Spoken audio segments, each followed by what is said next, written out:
Thank you so much for speaking with me today. It's so amazing to have this opportunity to speak to you guys, especially during such a busy period for the band. How are you guys dealing with everything that you've got coming up recently, especially sort of surrounding the new album release? We, I mean, it's kind of like fumbling our way forwards, I would say, especially right now before the tour. And we're gonna rehearse some new songs from the album that we are gonna play live, as well as sort of, we're still in the write, we're still always writing, and so we are also, yeah, we're working on new stuff at the same time and also prepping for tour and everything. Yeah. Yeah, it's interesting times, and we haven't been able to do much else than to go between studio and planning and recording and doing interviews like this. And I would say this is this is like it is interesting to sort of, you have to change your frame of mind all the time, like, because you have to go from creating something new, planning for something that's going to happen, and talking about something that has happened. So Disappearing. I am a ghost. Yeah. Yeah. Like, give us a few minutes and we'll sort of be with you on this album that we're going to release, that we finished like a few months ago. But it's always interesting to talk about it. So obviously this is like such a mix of emotions for you guys right now with just having so much on your plate to do all at once. Is there anything that you're finding like more exciting or more challenging about this period of time for the band right now? For me, it excites me to play new songs and tour. Yeah. That is, and to For sort of go out and meet people after shows, and to Yeah. When you meet people, that's actually, I feel like that's the only time you get honest feedback from the audience, whether it's good or bad, but it's usually always good because I mean, they're there for a reason and they know your stuff really well, and so they are able to sort of pick things apart, and they notice what Oscar plays, what Jogeir plays, what Florian plays, and they pay attention to lyrics, and so they sort of, I feel like they are there with us mentally. So I feel like that's when we get the feedback, which we need that also to sort of grow and develop. So yeah, it's interesting, because if we never played live and only made like albums and just sat at home, we would never really get that sort of, is it called reciprocation? Yeah. Is that the right word? Yeah, that makes sense. Yeah, I think Yes. we started to get more and more streams during the pandemic, and it was sort of a strange time because we didn't feel the success. It's like you don't really see how much something means to someone unless you see their their face. Yeah. So it's like it's just a number, but then as soon as you sort of go out and we did a few festivals last week, and it was just, we could just tell that like this music has spread further than last time we were up, and the lines were longer and the cheers were sort of louder, and You mean the cues? the cues, yeah, like Yeah, that we were had, longer. Yeah. uh it's hard to sort of gauge where you're at without sort of going out there and meeting people. Yeah. Which is something I'm looking forward to. Absolutely. So, as you guys have just mentioned, the sort of summer festival run is sort of coming to an end now. Was there any performance or sort of stories from this past summer that sort of stand out to you guys as like being a sort of really memorable moment? I really enjoyed I really enjoyed the audience response after Castlefest and Midgardsblot and Arctangent. I don't know how to say that right. Arctangent and Motokultur. I'm just gonna be very English with my accent there.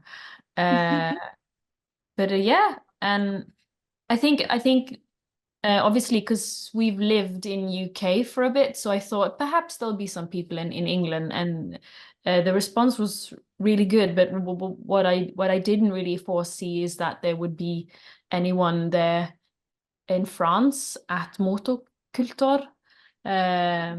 But the crowd was pretty big, and that took me a bit by surprise. I didn't really see that coming.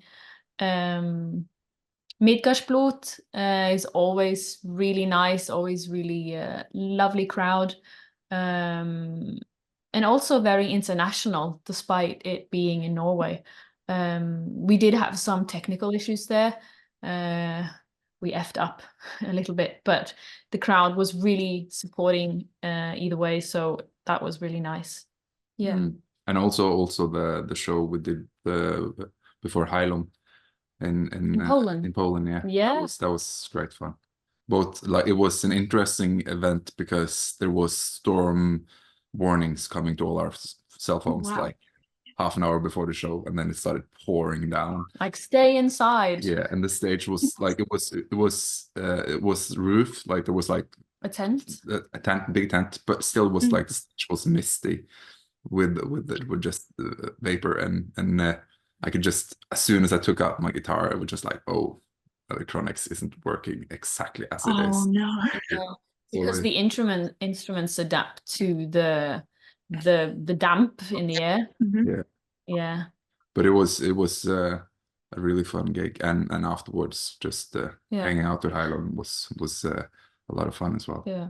I did feel like the stage was very far away from the audience. It's really hard to connect, even though it's like, wow, what a big stage. Wow, what an amazing time. It's like I can't quite Close enough. get close enough. And I think I realized, like, I'm sort of I what's it called, dabble between being social and being introvert. But I think for gigs and concerts, I do think actually it's important that we communicate with the audience properly. And when you're really far away, it's like, how do I connect with you? But I mean, I hope the show was good. I don't know, because they were so far away. But yeah. I'm sure it would have been absolutely amazing as always. Did you guys play much of the sort of the new material from A Frame of Mind during any of these sets? Not a whole lot, but we did play. I mean, obviously we played Bardagin, but that was our first single from this album, so that's a while ago since it was released. And then The State of the World we've been waiting with, because we're going to bring out piano, which we have not brought on stage yet. And then Are You Ready? We played. And then we played another song as well, which is coming out with the album, which I'm not gonna say because it was like a special little thing for the ones who were there, kind of. Yeah, So exciting. Yeah, so some of the challenges for us is learning how to play the songs live, because the way we wrote the album, we could probably have taken more into consideration that we're only 4 people on stage, and we can only do so much. We can only do so much, but we didn't put any limitations on what we wanted to put into the tracks. So yeah, there's a lot going on, and playing that live is obviously going to be like a mix between something on tracks and mostly played, but we don't want it to just be like, here's a song, play record and we sing above it. Like it has to be Everything that sort of sounds physical has to happen physically on stage, like guitars, vocals, drums. But we don't want to put a limit on our creativity when we make music, because we are able to compose like string pieces and symphonies if we want that. And we do want that sometimes. And yeah, but we are only a 4-piece band. But I don't want us to sort of be like, we can only make stuff that suits our instruments only, because then I don't feel like we would grow very much as composers. It would get quite boring, I think, after. So that means you sort of have to rearrange the songs for live a little bit, which takes time. But we can do it. We can do it. I believe in us. Oh, well, it sounds like you've got some really exciting stuff that obviously you've just come from, and especially with this this album. So I personally I love the band's approach to like storytelling, not just in your lyrics, but in the actual composition of the songs as well. How important would you say that storytelling element is to the sort of creative process of the band? You wanna? Yeah, because you answered that. And I answered that last time. Like a good story has sort of like a beginning, an end, and a mid bit, and it's sort of you want to, like, the best stories are the ones that you don't know, you get surprised, and you are sort of, you're eager to hear the next word. And I feel like a great album should sort of have the same feeling, like you want to hear what's next. And when it comes, it either sort of, it gives you an emotion, it gives you, either surprises you or sort of makes you go, ah, yeah, that makes sense. So when listening through the album ourselves and sort of putting the different songs at the right order and doing the right arrangements, it's sort of like this section here has this specific sort of feeling. And if you put that feeling before the other feeling, it's not going to feel right. And you mean they have to justify one yeah, another? and justify it. Like it was, I was trying this out with a friend of mine that he's not like big into, like he listens very casually to music. Mhm.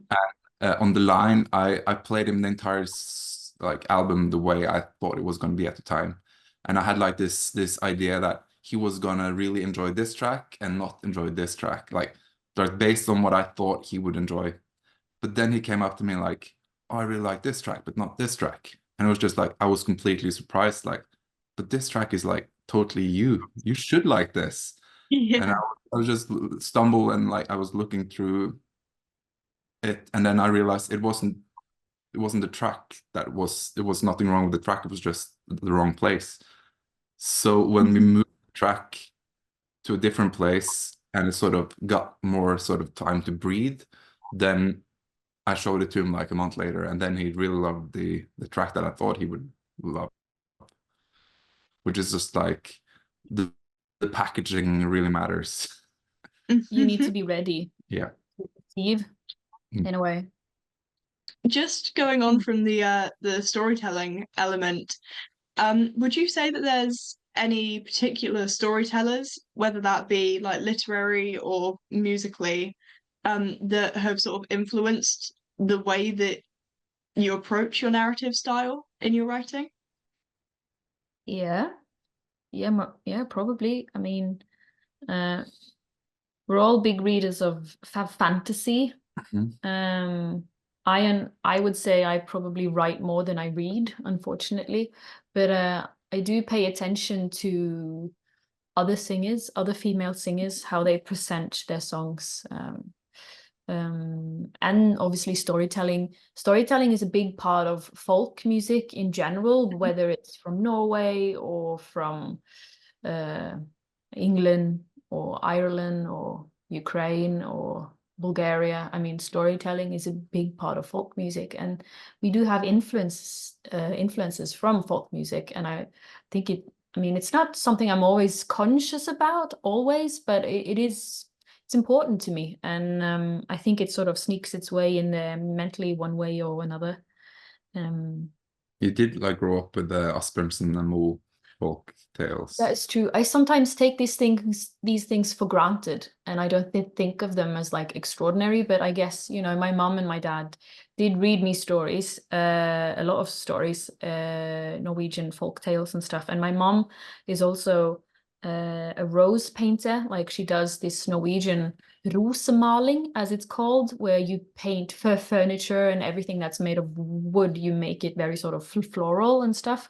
She painted our kitchen. Every cabinet had like a story, and she made a story of there's like a pancake recipe with a grandmother and her 8 grandkids, and they try to chase this pancake across, and like they were running through the cabinets on the kitchen walls. So there was like a continuous story being told, as well as how to make pancakes.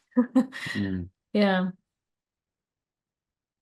Yeah, for me, I would say Tolkien, obviously, like the he was a biggest influence, and he I remember reading Lord of the Rings like first time when I was 12, I think, and just like read it in one go, didn't sleep much, and he sort of I think I saw an interview with him lately, like he said that all stories are about death in a way. Like every story is about sort of the limitation, or the like it's happening now, and by the end of the story you're happy and you're sad.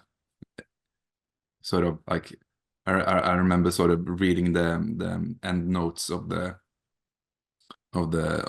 trilogy, and it's just like he tells the story of the endings of every character, like how like 200 years into the future when Aragorn finally dies, and it's just like, and it just I was so sad. I've not read that. because because he's writing from like something way in the past, Yeah. like basically it's just like the origin story of the UK, or the British Isles, like that it was his intention. Sorry to um and it's just it is like you have to sort of, I think maybe this album is something about this as well, just like going into you can only write about what you have right now, like right here now, and then just the themes is just you have to deal with what you got and appreciate it and try the best you can, and when it's done, it's done. Like, don't dwell on it. It's like, yeah, that is some things, parts of it. There are always many themes in it. Well, obviously we've just spoken. Yeah. Or I could have gone into many different orders. Yeah. But so yeah, obviously we've just spoken quite a bit about sort of the fantasy and folklore sort of influences that you guys have, and a big part of those stories is sort of creating a sense of place and environment. And I know that there's one song on this album in particular that does that really quite strongly, with sort of light sounds of birds and muffled voices and running water, and it just sounds so beautiful and so sort of serene, I guess you could say. Could you walk us through a little bit of the process of sort of building up that sense of environment? Are you thinking about a very specific track on A Frame of Mind? I'm sure. That, yep. Yeah, that is mostly all of my field recordings from around Oh, a wow. cabin, from my family cabin. and Jogeir is sort of improvising piano. It's very simple sort of intervals, like is it a fifth and a sixth and a seventh, and then just kind of do da da da da da, kind of, it's just sort of hanging there. And yeah, I heard him play, and I saw him just sit like this by the piano, and the birds were singing outside, and you could hear people jump in the ocean. It was like hot summer day, and I was like, just try to like capture this moment in a musical piece. Like this is it. I want to be able to transport people into exactly this kind of state. And I want to be transported back to this kind of state. And so I need to make this track. Like, how does it sound? And I just went around the cabin, sort of recording people, recording my family doing the dishes and stuff, and recorded myself walk through a field and down towards the ocean. And Jogeir is jumping in the water there. It's like a big splash. That's you, Jogeir, jumping into the ocean. And yeah, it was important to me to capture this also because that cabin does not exist anymore. So Oh, wow.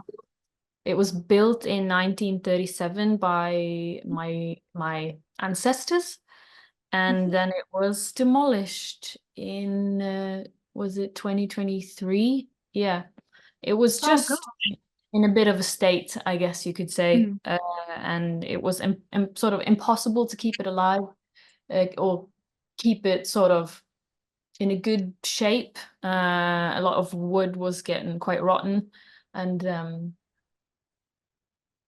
yeah, I just want to wait for this helicopter to pass. And then there I am. But yeah, now there's like a house there instead. So it's okay, I can always come back. But there's no longer a cabin, and we don't have a cabin anymore. And I mean, that this probably sounds weird to everyone else but Norwegians, but a lot of Norwegians have cabins. We like to disappear towards our cabins, whether it's our cabins or cabins we rent for some time. We like to sort of disappear up to the mountains and stay at our cabins. Yeah. Oh, that's such like an intimate sort of song then. That's a real snapshot into My your mind. real lives outside of the stage. And Yep. it's so incredible that you've decided to share that with your fans.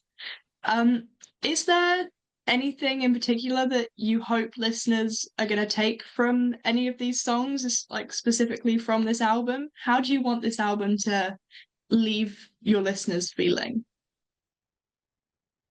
I would say like hopeful. That is. But also, I hope our listeners will be able to forgive themselves. That's so beautiful. Oh, I'm so excited for this to sort of come out into the world. Um, Obviously, your autumn tour is on the horizon with dates across Europe, including a stop in London, which I am hoping to catch you guys at. What sort of emotions are running through the band as you prepare to embark on this tour? Everything, a bit of stress, a bit of restlessness, a bit of excitement, a bit of gratefulness. Yeah. Right now it's just I think a great part of sort of persevering as a musician is like you have to learn to enjoy the struggle a bit. You have to sort of find enjoyment in everything that isn't concerts, because there's a lot of time spent traveling and a lot of time spent arguing or like beating your head against the wall because you're not sort of getting where you want to be. It is. But It's a lifestyle. it It does. It's not just sort of a job you can have on the side if you want to really make a living from music. It will consume all of you, and like you have to sort of be prepared and be okay with that.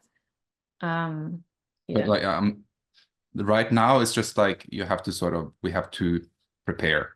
We're in a preparation state, and like I'm not I haven't sort of reached the point where I'm just looking forward to play yet, because you have to sort of you have to make sure everything runs smoothly, and there's so much practical things that has to be taken care of. Yeah. But there is you can find interesting things in that as well, in that process. Oh, that's But sure, brilliant. the best thing is the concerts. So as soon as we're on the road and all our merchandise and gear has sort of gotten through the customs of the UK, then we're just like, Oh yeah. now we Then we can relax. relax. Bless you. I'm really excited about showing you all the new merch, by the way. Mhm.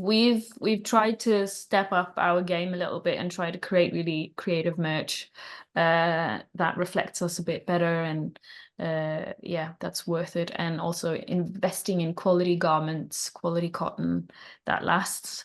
So yeah, very excited for that. I'm excited for that now. Um, so obviously with A Frame of Mind being released sort of just before this tour, are there any sort of aspects in particular that you're looking forward to bringing to the live stage? I'm just looking forward to sort of leveling up. Oh, where am I? There we go.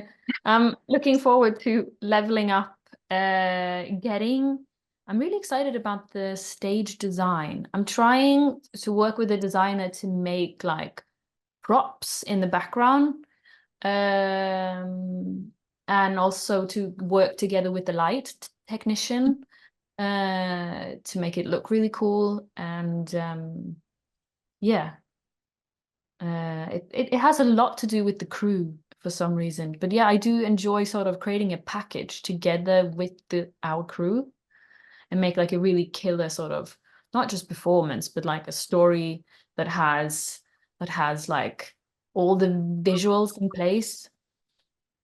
Yeah. Oh, I'm so excited to see what you guys bring. So I've just had a message pop up saying that I'm running out of time with you guys, sadly. So I just want to sort of wrap up and say thank you so much for speaking with me today. And just as we leave off here, is there anything that you'd like to share? Perhaps a message to your fans or any final thoughts about the upcoming tour or about A Frame of Mind? Firstly, I'd like to sort of thank if all the viewers has been watching this, I want to thank you for making it through the end, even though we've been sort of floating in the midst of our Yeah. yeah, sorry about that. Oh, there we are. Um, but yeah, thank you so much for hopefully checking out our music and being part of our journey. We're looking forward to meet all of you at on the road, and we might like next year we might even go further than we've been now. So like You're talking in riddles and you're yeah. not allowed to say anything, and so it's like they won't know what you're talking about. Oh, But yeah. All stuff to look forward to.